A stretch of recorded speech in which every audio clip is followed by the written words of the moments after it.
In my last class, I have introduced you about solutions and we have defined it as homogeneous mixture of two or more substances. This is very simple and complete definition of solution. ठीक है, अब आज की class में हम लोग बात करने वाले हैं concentration terms के बारे में. ठीक है, now what are concentration terms? हालांकि इसके बारे में मैंने पिछले क्लास में भी आपसे थोड़ी बहुत डिस्कशन की थी, लेकिन आज हम लोग डिटेल में ये जानने वाले हैं कि कंसंट्रेशन टर्म्स क्या होते हैं और कितने तरह से हम लोग किसी सॉल्यूशन के कंसंट्रेशन को रिप्रेजेंट कर सकते हैं. ठीक है, तो कंसंट्रेशन टर्म्स एक सिंपल सा डिफिनीशन इसका ये होता है कि they are method to represent the relative amount of solute and solvent present in the solution. ठीक है, यानी किसी सॉल्यूशन में सॉल्यूट और सॉल्वेंट के अमाउंट के रिलेटिव अमाउंट को यानी कि रेशियो को रिप्रेजेंट करने वाले जो टर्म्स होते हैं उसी को हम लोग कहते हैं कंसंट्रेशन टर्म्स. अब मैंने आपसे ये बात बताई थी कि कभी कभी हम लोग सॉल्यूट के अमाउंट को सॉल्वेंट के अमाउंट से कंपेयर करके रिप्रेजेंट कर देते हैं, या फिर दूसरा तरीका होता है कि सॉल्यूट के अमाउंट को पूरे सॉल्यूशन के अमाउंट से कंपेयर करके हम लोग बता देते हैं. ठीक है ना, कि there are two ways to compare और we can say there are two ways to represent the relative amount. Number one is to compare the amount of solute with that of the amount of solvent, यानी solute और solvent के amount को हम लोग compare करें. एक तरीका ये होता है, और दूसरा तरीका होता है कि we compare the amount of solute with that of the solution. और सॉल्यूशन का अमाउंट में मतलब सॉल्यूट और सॉल्वेंट दोनों आ गया उसमें.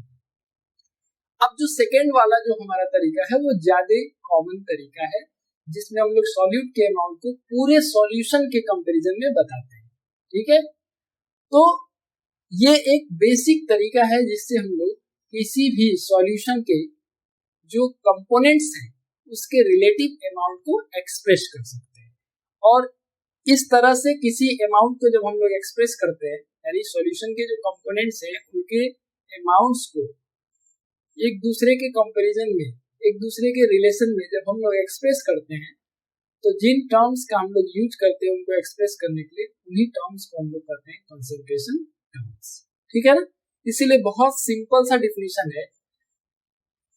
They are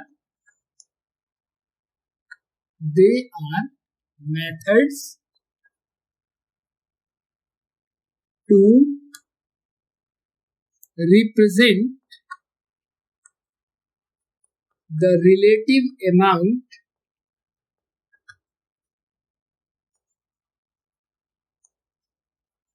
of solute and solvent present in a solution. किसी सॉल्यूशन में जो कंपोनेंट्स हैं उनके रिलेटिव अमाउंट को एक्सप्रेस करने के लिए जिन तरीकों का, जिन मेथड्स का हम लोग यूज करते हैं उन्हीं को हम लोग करते हैं कंसंट्रेशन टर्म्स. ठीक है, और इनको एक्सप्रेस करने के लिए कई सारे तरीके हैं. मैंने एक बात और आपको बताया था कि जो सॉल्यूशंस होते हैं उनको हम लोग उनके फिजिकल स्टेट के बेसिस पर 9 कैटेगरीज में डिवाइड कर सकते हैं.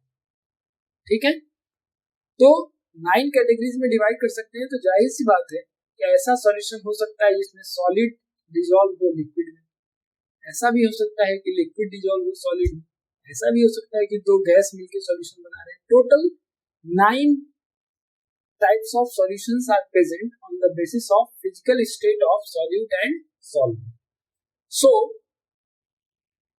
it is most important that we must have convenient method to represent the concentration of individual types of solution.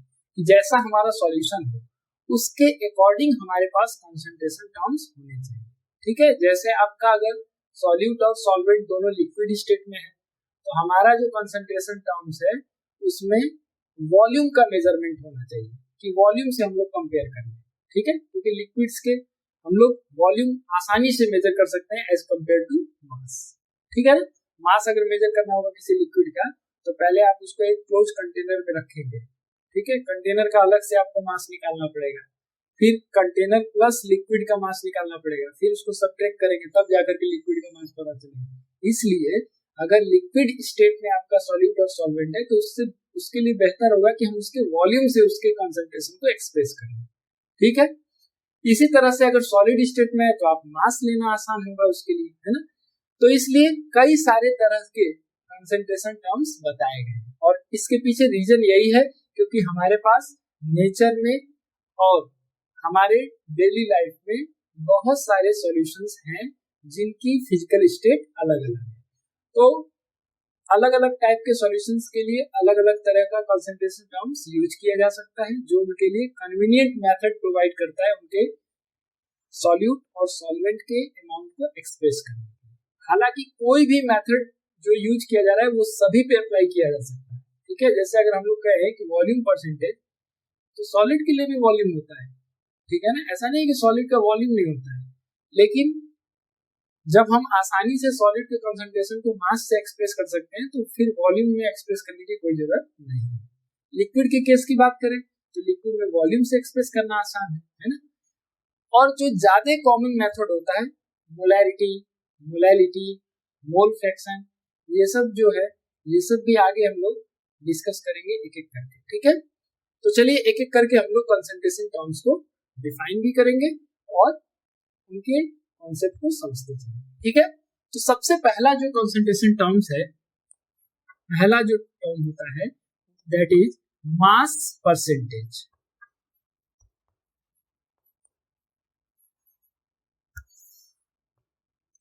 ठीक है। अब मास परसेंटेज जैसा कि नाम में लिखा हुआ है यानी हम लोग मास का परसेंटेज के फॉर्म में कंसंट्रेशन को रिप्रेजेंट करते हैं, ठीक है। तो सबसे पहले इसको हम लोग डिफाइन कर लेते हैं, फिर इसका कोई फॉर्मूला बना लेंगे और उसके बाद उसको हम एक्सप्लेन करेंगे। तो मास परसेंटेज इसको हम लोग रिप्रेजेंट करते हैं W/W के फॉर्म में। It is defined as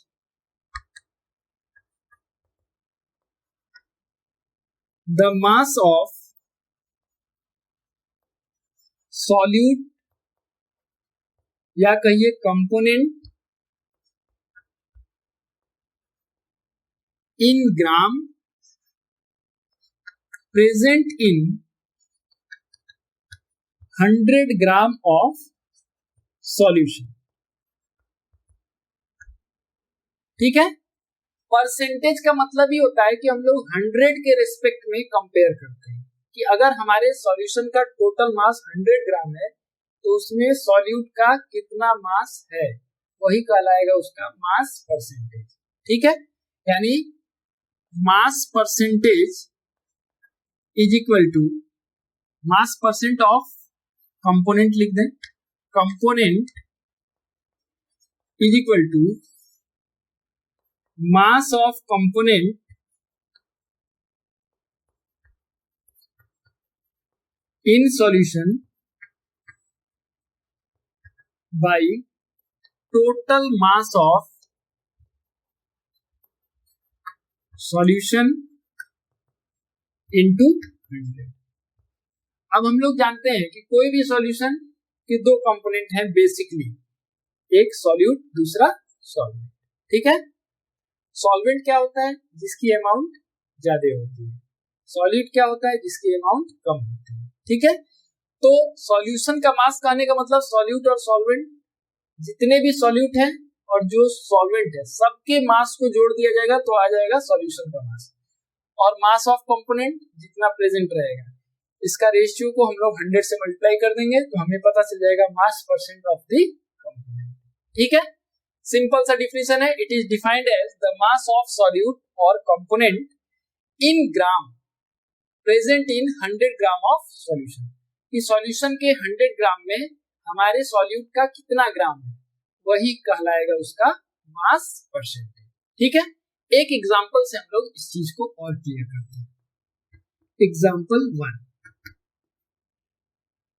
10% glucose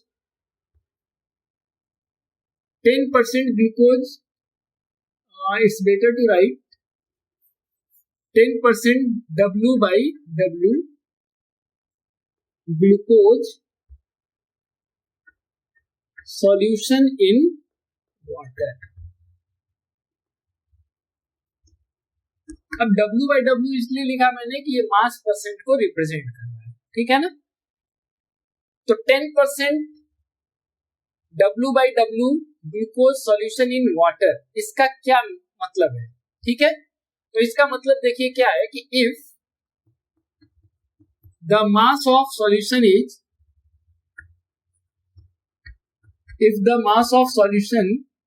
is 100 gram, अगर हम लोग सपोज करें कि इस सॉल्यूशन का मास 100 ग्राम है, तो उसमें मास ऑफ ग्लूकोज कितना हो जाएगा, 10%, मीन्स 10% ऑफ 100 मीन्स 10 ग्राम हो जाएगा। और मास ऑफ दूसरा चीज क्या है, वाटर है जो सॉल्वेंट है, तो मास ऑफ वाटर क्या हो जाएगा, टोटल मास 100 था, उसमें से ग्लूकोज का मास 10 ग्राम, सब्ट्रैक्ट कर दीजिए 100 माइनस 10, तो ये हो जाएगा 90 ग्राम, ठीक है। यानी ये जो सॉल्यूशन बना है जो ऊपर डिस्कस किया गया, उस सॉल्यूशन में अगर इस सॉल्यूशन का 100 ग्राम सैंपल को हम लोग चेक करें, उसमें अमाउंट्स को अलग अलग करके उसके अमाउंट को कैलकुलेट किया जाए, तो इसमें ग्लूकोज का आपको मिलेगा 10 ग्राम और वाटर का मिलेगा 90 ग्राम, ठीक है। और ये टोटल मिलके कितना बना रहा है, 100 ग्राम, ठीक है। तो इसका मतलब क्या हुआ कि 10% W by W glucose solution in water का मतलब ये हो गया, it means 10 gram of glucose is dissolved in 90 gram of water. देखिए ये बहुत ही इंपॉर्टेंट चीज है, आगे जब हम लोग मोलैरिटी, मोल फ्रैक्शन पे बेस्ड क्वेश्चंस करते हैं हम लोग, तो उसमें हम लोग देखते हैं कि यहाँ अक्सर जो है जल्दीबाजी में बच्चे इसको क्या समझ लेते हैं कि 10% ग्लूकोज सॉल्यूशन इन वाटर का मतलब वो लगा लेते हैं 10 gram of glucose in dissolve in 100 gram of water, but that concept is wrong. You should always remember that 10% glucose solution means 10 gram of glucose is present in 90 gram of water, because water is solvent. The total mass of solution should be 100. Out of that 100 gram, 10 gram of glucose is solute. The remaining is solvent. So remaining is 90 gram and that is the amount of water. ठीक है, तो 10% glucose solution in water का मतलब हो गया 10 gram of glucose is dissolved in 90 gram of water. 10 gram of glucose is dissolved in 90 gram of water to give 100 gram of solution. ठीक है, तो ये मतलब हुआ 10% W by W glucose solution, ठीक है। अच्छा, इसी तरह से अगर एक और चीज मैं लिखूं, एक और सॉल्यूशन को इस फॉर्म में मैं रिप्रेजेंट करूं, तो देखिए हम लोग कैसे उसको एक्सप्लेन करते हैं। Example 2, 3.62% W by W sodium hypochloride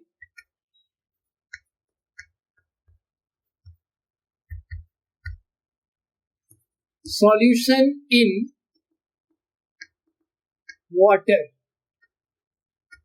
bleaching solution के नाम से कॉमर्शियली इसको सेल किया जाता है, मार्केट में ब्लीचिंग सॉल्यूशन के नाम से ये मिलता है। It is also used as disinfectant, ठीक है, कीटाणुनाशक के रूप में जो है इसका इस्तेमाल किया जाता है, जो सोडियम हाइपोक्लोराइड सॉल्यूशन है। अब यहाँ लिखा हुआ है 3.62% W by W sodium hypochloride solution in water. इसको अगर हम लोग को एक्सप्लेन करना है कि कितने ग्राम सॉल्यूशन में कितना सॉल्यूट होगा, कितना सॉल्वेंट होगा, तो देखिए कैसे एक्सप्लेन करेंगे। If mass of solution is equal to 100 gram. अगर हमारे सॉल्यूशन का मास 100 ग्राम है सपोज करिए, तो इसमें सोडियम हाइपोक्लोराइड कितना होगा, mass of sodium hypochloride NaOCl, यही फॉर्मूला है। सोडियम हाइपोक्लोराइड का मास कितना हो जाएगा 3.62 ग्राम, ठीक है। And mass of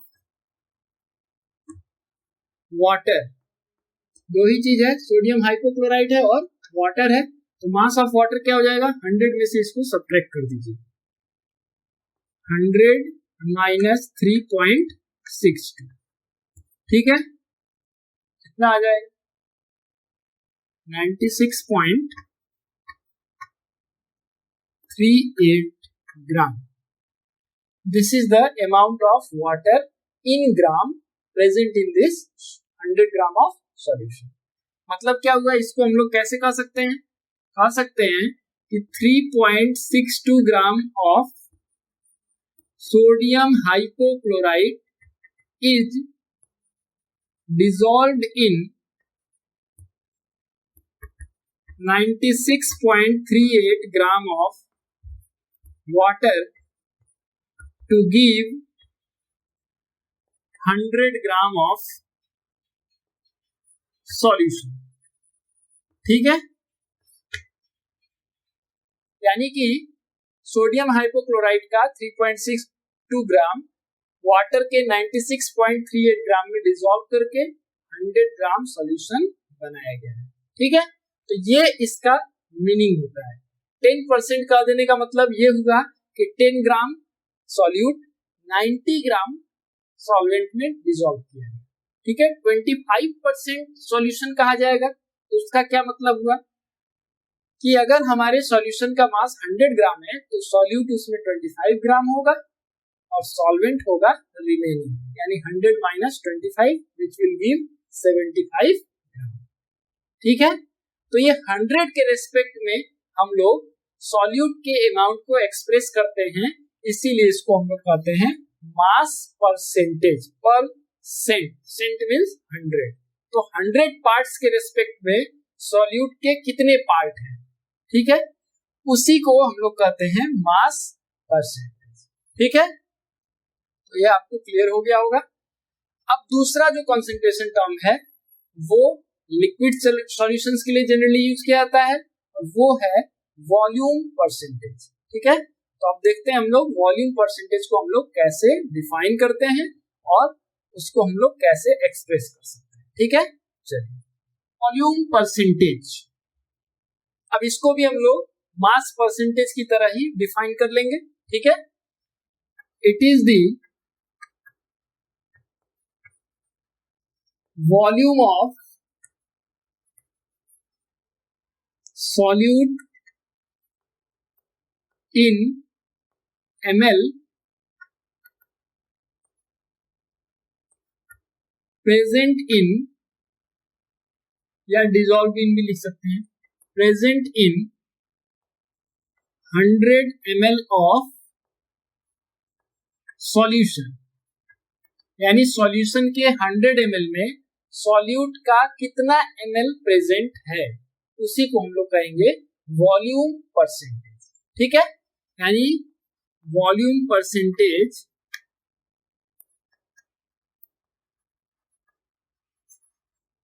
of component, किसी भी कंपोनेंट का, ठीक है। तो क्या हो जाएगा volume of component in ml by total volume of solution in ml into 100, ठीक है।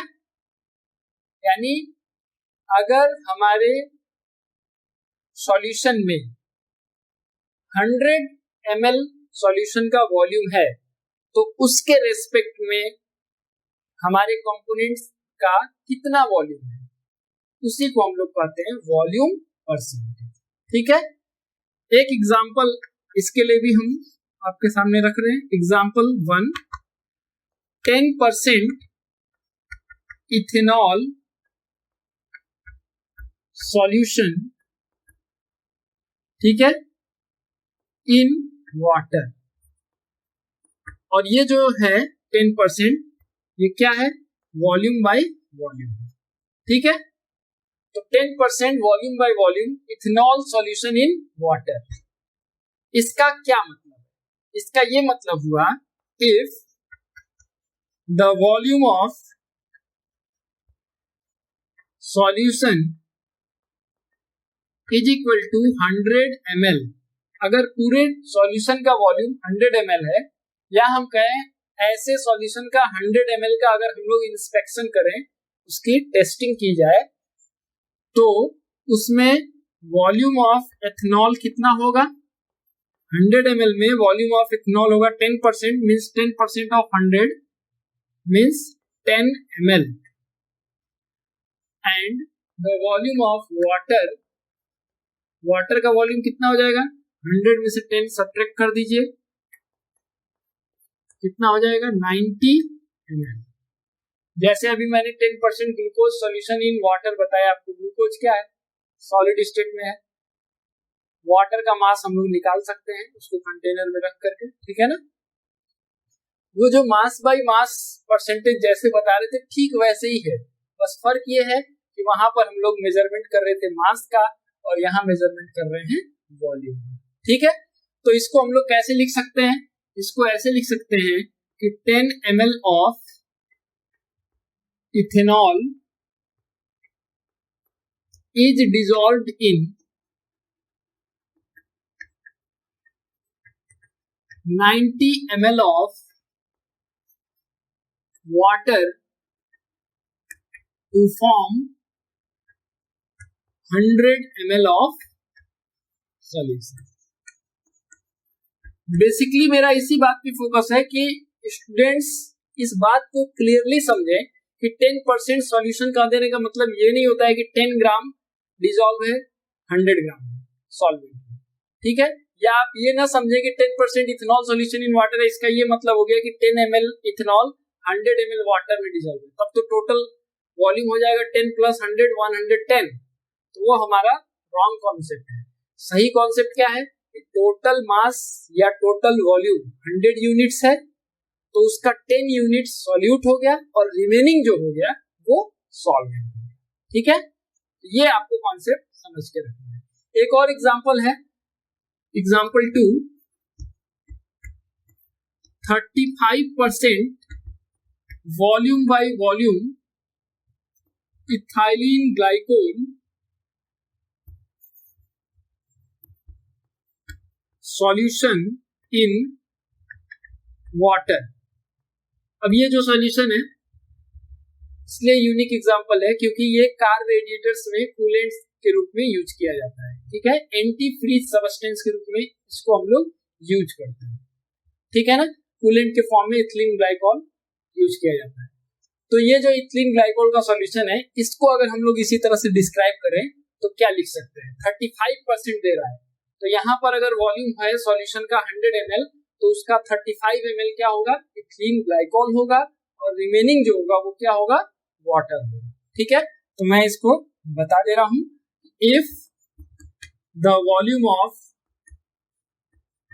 Solution is equal to 100 ml, तो इसमें वॉल्यूम ऑफ इथिलीन ग्लाइकोल कितना हो जाएगा? 35 ml, और वॉल्यूम ऑफ वाटर कितना हो जाएगा? 100 माइनस 35 ml, कितना हो गया? 65 ml, ठीक है। यानी हम कह सकते हैं 35 ml of ethylene glycol is dissolved in 65 ml water to form 100 ml solution, ठीक है। ये इसका बेसिक कॉन्सेप्ट है। यानी अभी देखा हमने दो तरह के कंसंट्रेशन टर्म, मास परसेंटेज और वॉल्यूम परसेंटेज।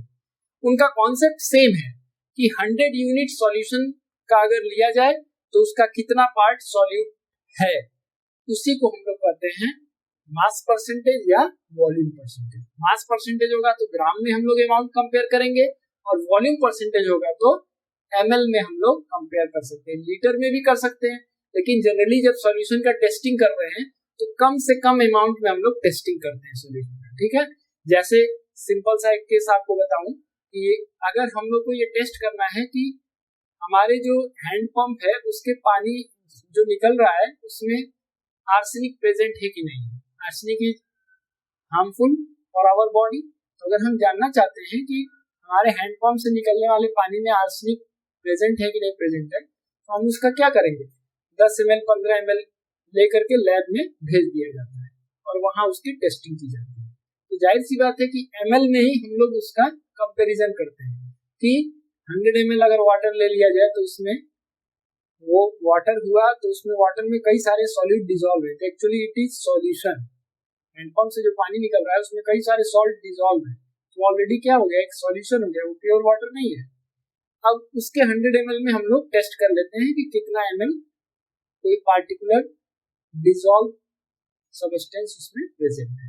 तो इसीलिए ml यूज किया जा रहा है मिलीलीटर, क्योंकि जब हम लोग किसी चीज की टेस्टिंग करते हैं या सॉल्यूशन के कंसंट्रेशन को चेक करते हैं, पता करते हैं, तो कम से कम अमाउंट लेकर के उसकी टेस्टिंग की जाती है। ऐसा नहीं कि हम लोग जो है 10 लीटर सॉल्यूशन लेकर के उसका टेस्टिंग करते हैं और थोड़े से अमाउंट उससे निकाल करके टेस्ट कर लेंगे, उसी के रेशियो में हम लोग उसको डिफाइन कर लेंगे। ठीक है ना। अब जो तीसरा हमारा कंसंट्रेशन टर्म है उसकी बात करते हैं, वो ज्यादा कॉमन तरीका है और खास करके मेडिसिन और फार्मेसी इंडस्ट्रीज में उसी मेथड से कंसंट्रेशन को रिप्रेजेंट किया जाता है। अक्सर जो सिरप की बॉटल होती है या दवाइयां होती हैं, टेबलेट्स होते हैं, उनके पीछे जो लिफलेट होता है उस पे आप देखेंगे तो उसके कंपोजिशन को खास करके ग्राम पर लीटर में रिप्रेजेंट किया गया होता है या मिलीग्राम में उसके डोजेस को बताए गए होते हैं। तो जो सबसे कॉमन मेथड है कंसंट्रेशन को रिप्रेजेंट करने के लिए, जो ज्यादातर जगहों पर इस्तेमाल होता है, वो है आपका मास बाय वॉल्यूम रेशियो। ठीक है ना, मास बाय वॉल्यूम रेशियो, चाहे वो रेशियो के फॉर्म में कर दें, चाहे 100 से मल्टीप्लाई करके उसको परसेंटेज में चेंज कर दें। ठीक है,